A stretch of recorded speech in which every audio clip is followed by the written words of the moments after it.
check this out. January 3rd, 2024, construction job openings, highest level since 2022. 459,000 construction job openings in the U.S. It's a lot of jobs. That's a shocking number. I don't know if that shocks you, but like, damn, that's a lot. And so that makes me wonder, like, what does that mean for just like construction in general? What does that mean for life on Earth? Well, and there's other data there that's interesting. Like, okay, you've got 171,000 layoffs and discharges, but you've got 460,000 job openings. Are they laying off one type of worker and hiring a different type? Like, I guarantee you a significant number of those job openings are like AI techs, data engineers. Like, interesting. The industry is changing. It's not just, laborers. Mm-hmm. You also had a lot of people quitting, so a lot of that could be retiring. Yeah.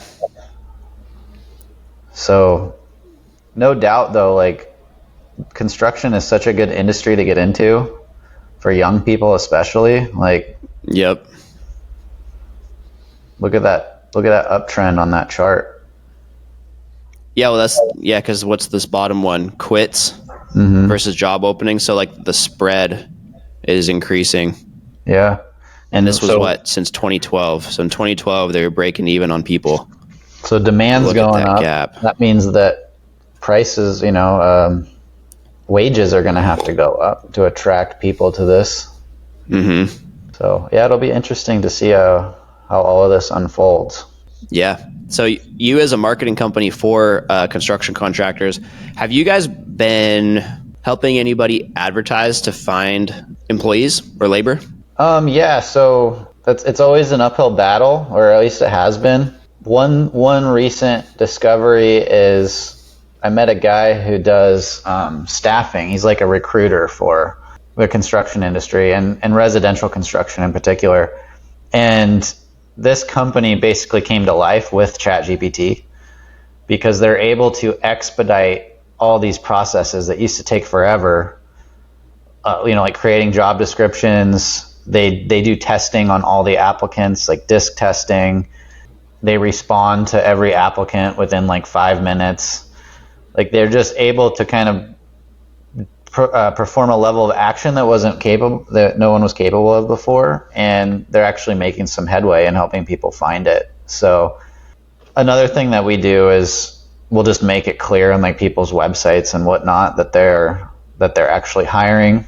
And I've had a couple clients who always have a stream of people applying through their website. That works really good in like smaller communities. If you're one of the bigger companies in your area, like, you will be popping up on people's radar. They'll see your trucks around.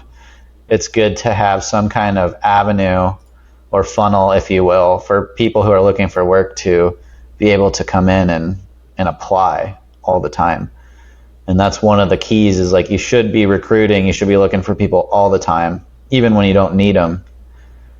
Because if you hire people only when you need them, you end up hiring the wrong people and having them around way too long.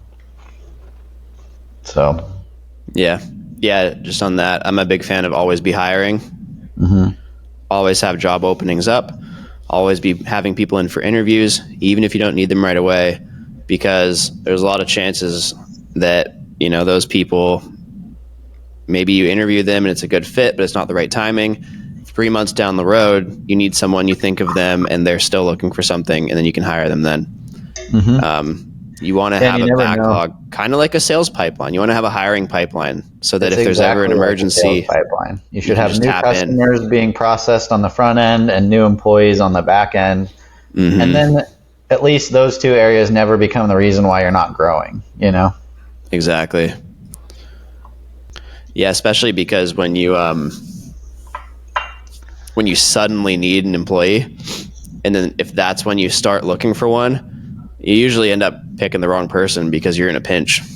You don't have enough time to talk to enough people and thoroughly vet them. And you're just like, you're stressed because you're behind on something and you really need that person right now. And so you'll even justify why you should hire that person, even if they're not a good fit. Yep. No, I've done that It's plenty of times. Hire someone quickly and then take forever to fire them Yep. and then be like, why did I do that? Yeah, exactly. It's better to try and make those decisions when you're not under the gun. It's kind of like grocery shopping when you're hungry. Yeah, exactly. Or like trying to win customers when you're desperate. Yeah, exactly.